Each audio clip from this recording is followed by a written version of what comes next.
بسم الله الرحمن الرحيم عن ابن عباس رضي الله تعالى عنهما قال قال رسول الله صلى الله تعالى عليه وسلم من قال في القرآن بغير علم فليتبوأ مقعده من النار رواہ الترمذی۔ نبی کریم صلی اللہ علیہ وسلم نے ارشاد فرمایا، جس نے بغیر علم کے، بغیر سوچے سمجھے قرآن کریم کی تفسیر کی، وہ اپنا ٹھکانہ جہنم میں بنا لے۔ دوسری روایت میں نبی کریم صلی اللہ علیہ وسلم نے فرمایا، من قال فی القرآن برأیہ فاصاب فقد اخطأ۔ جس آدمی نے اپنی رائے سے قرآن میں کوئی بات کہی، قرآن کی تفسیر میں کوئی بات کہی، اس نے صحیح بھی کہہ دی اتفاقی طور پہ، تو پھر بھی اس نے غلطی کی ہے، اس نے کوتاہی کی ہے۔ دوستو، اس بات کو اچھی طرح سمجھ لیجئے کہ قرآن کریم کی تفسیر کرنا یہ ایک بہت حساس اور محتاط کام ہے۔ تو جس طرح حساس اور محتاط کام بغیر سیکھے ہمارا معاشرہ اس کو کرنے کی اجازت نہیں دیتا، جیسے کوئی آدمی بغیر سیکھے ڈاکٹر اور حکیم نہیں بن سکتا، وہ اپنا مطب اور اپنا ہسپتال نہیں کھول سکتا، جس طرح کوئی آدمی بغیر سیکھے پائلٹ کی کرسی پہ نہیں بیٹھ سکتا،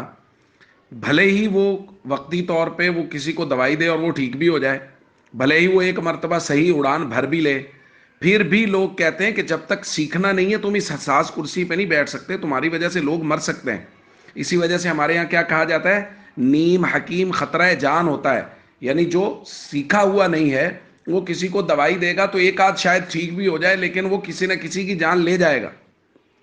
تو بھائی، سب سے زیادہ حساس مسئلہ ہے قرآن کریم کا، چونکہ قرآن کریم سے فرض اور واجب اور سنت اور مستحب ثابت ہونے ہیں، اسی سے حلال و حرام کی تمیز ہونی ہے۔ اگر کوئی آدمی اپنی رائے سے بغیر سیکھے، بغیر رسول اللہ صلی اللہ علیہ وسلم کے فرامین جانے، بغیر صحابہ کے اقوال جانے، بغیر اکابرین امت کے اقوال جانے، اپنی جانب سے تفسیر کرے گا، تو وہ تو کبھی حلال کو حرام کرے گا اور کبھی حرام کو حلال کرے گا۔ اسی لیے رسول اللہ صلی اللہ علیہ وسلم نے فرمایا ہے کہ بھلے ہی اس نے وقتی طور پہ اتفاقاً اس کی رائے درست بھی ہو گئی، پھر بھی اس نے غلطی کی ہے کہ جب تک وہ اس فن کو، اس علم کو سیکھے نہیں،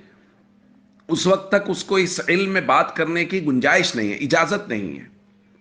اور جتنے فتنوں کے دروازے کھل رہے ہیں ہمارے معاشرے میں، اس کی بنیاد یہی ہے کہ ہر بندہ اٹھ کے کھڑا ہو گیا مفسر قرآن بن کے۔ تو قرآن کریم کی تفسیر ایک مستقل کام ہے۔ ہاں،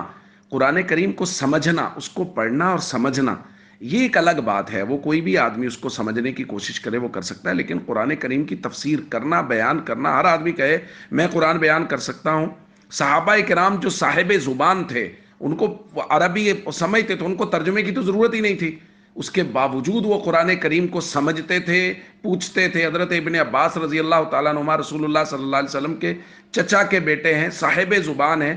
لیکن وہ صحابہ کرام کے دروازے پہ جاتے تھے، ان سے